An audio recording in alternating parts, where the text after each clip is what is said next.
Appreciate you. We're going to jump in. We started a series last week called Keep Going. And so I don't want to take a whole lot of time to review, but I do want to take a moment. We don't have a lot of time left this morning. I do want to take just a second and look back on last week. And really, the big idea last week was change. We all go through change, and some of the questions that we ask ourselves is, why is change so hard? We know it's necessary, but it's tough when change comes our way. We're usually good at starting something, but not so good at following through. Anybody have that problem in here, right? We gave some examples last week of sourdough and puzzles and, books, those type of things. Why do we give up so early on in the game? If we want to approach it from a spiritual aspect, which we will this morning, change is maturing. That's really what change is. It's to grow up spiritually, that we don't stay infants anymore. We take a next step. That's what change is. For those of us in here who don't have a relationship with Jesus, that's the next step. For those of us who have a relationship with Jesus, we know that the Word tells us that we get baptized. So there's never not a next step for a believer. We're always continuing to grow in our walk. It's identifying what change is, what it looks like, and how we grow up. I also want to remind us that Jesus provides the power to change, but you have to walk it out. There is feet to your freedom, right? Jesus doesn't just change your habits. He transforms you from the inside out, right? He's not just changing routine. He's completely changing your life from the inside out, right? Do you agree with that? He's more than just a habit changer. He's a heart changer. He changes us from the inside out. We know, most of us probably in this place, we know that we need to change. There's probably something in every person's life in this room that would say, you know what, I probably need to change this about me. But how do I change? Any of people in here brave enough to say, I struggle with change? I do. I love routine. I love to do the same exact thing every single day. I'd eat the same lunch. I'd get up at the same time. You know what I'm saying? So when my schedule gets changed, it's a big deal. Nobody really loves to change.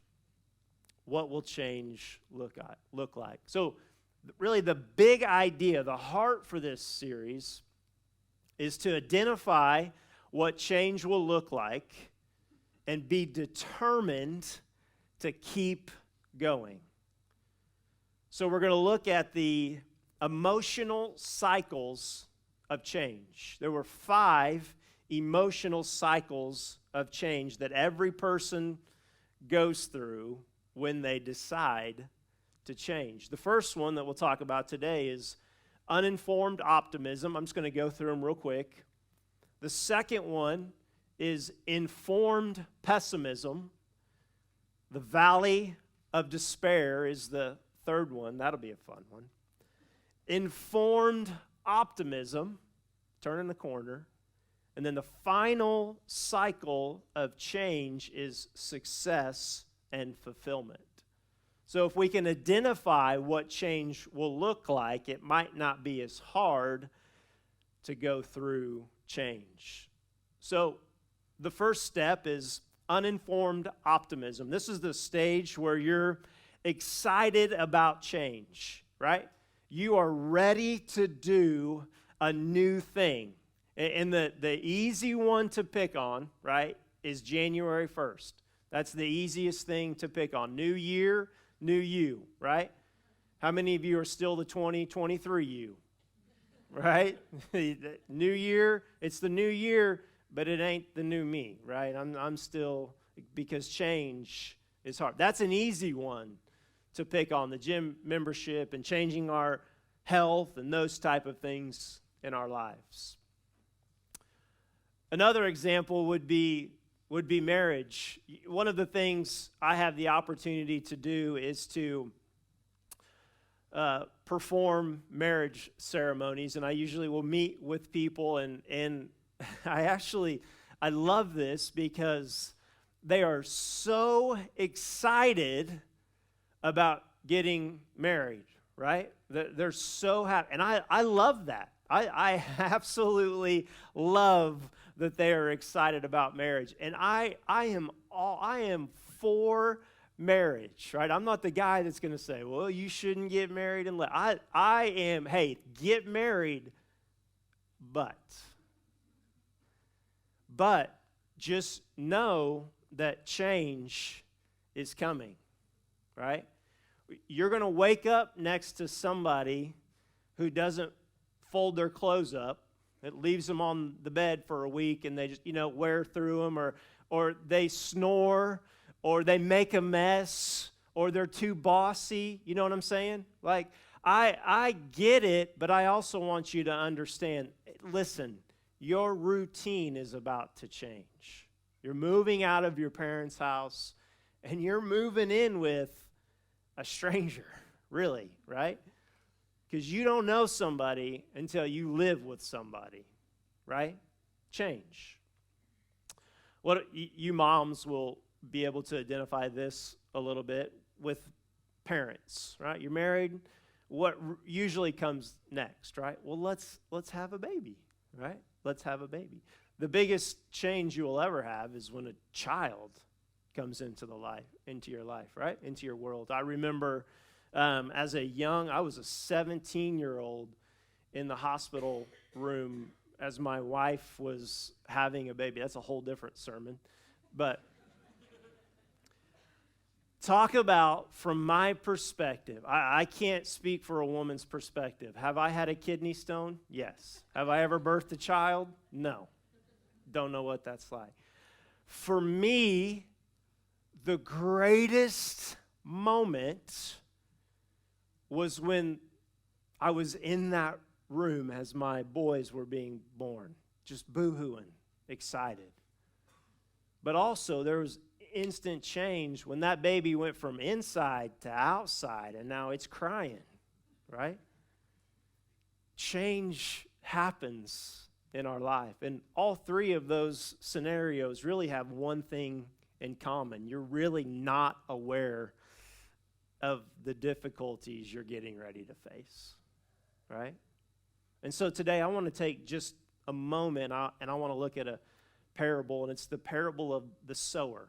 And it's found actually 3 times in the Gospels, but I'm going to read out of Mark chapter 4. But Jesus, in the Bible, he taught in parables. And so what it was a story that you and I could relate to.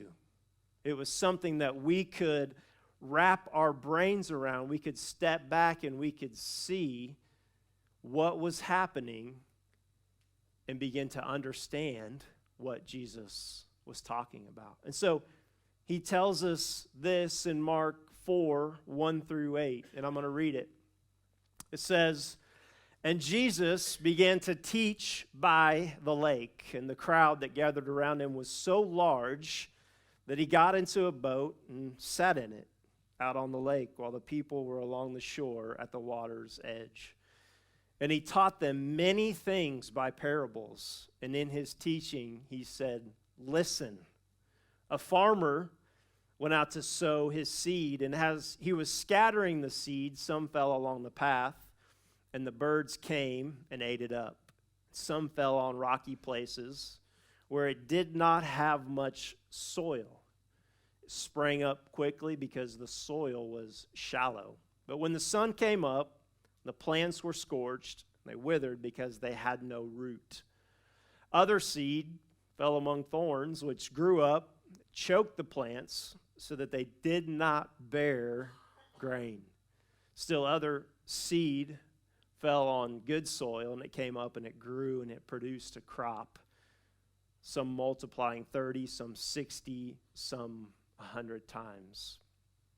And that was the end of the parable. So just like me and you, later on, the disciples asked Jesus, what does this mean? What exactly are you talking about? And Jesus explains, and I'm not going to read the whole thing, I'm just going to read 2 verses, which I think is practical for us today. He said, the farmer, or some versions will say the sower, sows the word. Some people are like seed along the path where the word is sown. And as soon as they hear it, Satan comes and he takes away the word that was sown in them. Jesus is the seed that is being sown. He is the word. He is the good news. I just want to remind you this morning that there is good news. And this morning, and even this week, I had just a thought and a prayer come to my head of his mercies are new every single morning. You know, it doesn't matter what you did last week. It doesn't matter what you did 50 years ago. It doesn't matter where you are at the moment. I want you to understand that Jesus is good news. And he came and he died for you and for me so that we could be with him in eternity forever. I don't know about you, but man, sometimes this world, it gets old. It gets tiresome. It gets burdensome. And I'm so thankful that because I have a relationship with Jesus, there's a home in perfection waiting for me. Jesus is the good news. He doesn't just want to change your habits. He doesn't just want to change your jobs. He doesn't just want to change your friends. He wants to change you from the inside out. He wants to transform your life that will then change your habits. The good news is that he is the Word and that he wants to root himself in your heart. I just want to remind you this morning that from the moment you walked into this place, the sower has been sowing seed. Did you know that? I know some of you think you just came to church this morning to grab some flowers or be with your family. But let me tell you this. The sower has been sowing seed the entire time you've been here. And so the question is, will you receive the seed that is being sown? I want to remind us that Jesus isn't a weed, he's a seed.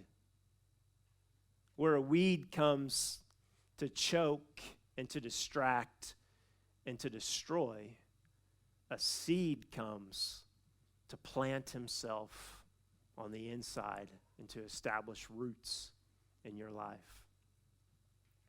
Are you with me this morning? You guys have a long night last night at the Ozark Mountain Daredevils, didn't you? Right.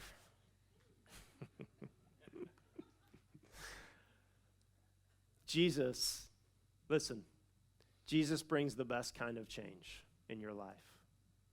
For those of you who are looking for change in your life, he brings the best kind of change. But also, it's not optional. It's required. Right? He doesn't save us and say, "Are you good right there? Is that it?" The option is we surrender our lives and we take next steps in Him, because He has our best purpose and plans before us. That's the best kind of change. He wants to change us, change you for the better. I want to take just a few more minutes this morning, and I just want to define uninformed optimism. It's very, very simple. The two words, uninformed, this is very easy, right? This is something that you're not aware of. Stage one, uninformed optimism. You're excited. This is what it looks like. You're uninformed. You know change is coming. You know change is needed, but you're not aware what it's going to look like, and you might even be afraid. I know that I need to change spiritually, but what does that look like for me? What do I have to do to change? There's a next step for your spiritual walk. Disciples knew that change was coming, right? When Jesus came, he taught radical change. Radical change. The disciples were used to oppression. The Jewish people were used to the Roman oppression, being oppressed for centuries. Jesus came to bring radical change, not physical change. He wasn't establishing a physical kingdom. He was establishing a seed in the hearts of his followers that would then produce change. He was planting seeds. Uninformed, you're not aware of what it looks like. You're not alone. Many in this room, including myself, are unaware sometimes of what change looks like. I have no idea. I just know change is necessary. I know I have to change something, and so I'm just clinging to every single word that he has to say. Walking blind. Uninformed. Optimism. This is hopeful, right? You're confident about the future. The stage one of the emotional cycle of change is what? I can do this, right? Even though I'm completely unaware of what this looks like, I can do this. And I just want to remind you this morning, when it comes to your spiritual walk, no matter where you're at, can I just be of some sort of encouragement to you this morning and say, you can do this. It is possible for you to change your spiritual journey, right? You can do it. Always be an optimist when it comes to your spiritual walk. But you're going to have to put feet to your freedom, right? There's a step for you to take. Feet to your freedom. But I also want to remind you this, just like I would remind the married couple or the father who's standing in the delivery room waiting for his child to be born, or whatever change looks like. Just know this on your spiritual journey. Jesus tells us this, that Satan will come immediately to take it. Listen, if you hear nothing else this morning, know this. When anything good comes your way, there's somebody out there, the enemy, that will try to take it away immediately. Because the devil isn't a seed, he's a weed, right? And what do weeds do? They choke. They bring frustration, yeah? Hate weeds. But they bring death. They steal the life out of you. So, as I close, how can you be successful in stage one? This is what I've this is what I've learned in my life. This is what I've been doing for about 10 years, and it's been successful for me, okay? Hopefully it's successful for you. Stage one, how can I be successful in this? It's as simple as journaling. Isn't that simple? I've been journaling in my life, not only my spiritual walk, but also just my life in general.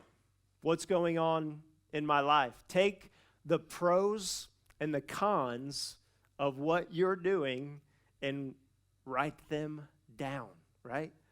Why am I doing this? Why am I losing weight? Why am I wanting to get married? Why am I wanting to have children?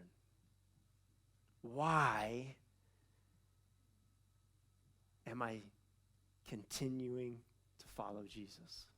You know, it's okay to have real thoughts and to write those real thoughts down. I would encourage you to write the pros and the cons down of what I'm about to change. I'm going to write down what I am aware of. And I know you're probably thinking, well, I don't know what change is about to happen. I will promise you this.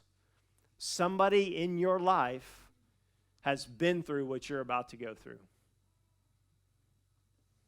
That's the good news. There are people around you that can say, hey, listen, hey, I've had a kid before. I can tell you. I can't tell you what your kid's going to be like, but I can tell you what it's like to have a child. I've been married for 23 years. I can tell you what it's like to be married to perfection. Mother's Day. Right? Write the things down. Why am I doing this?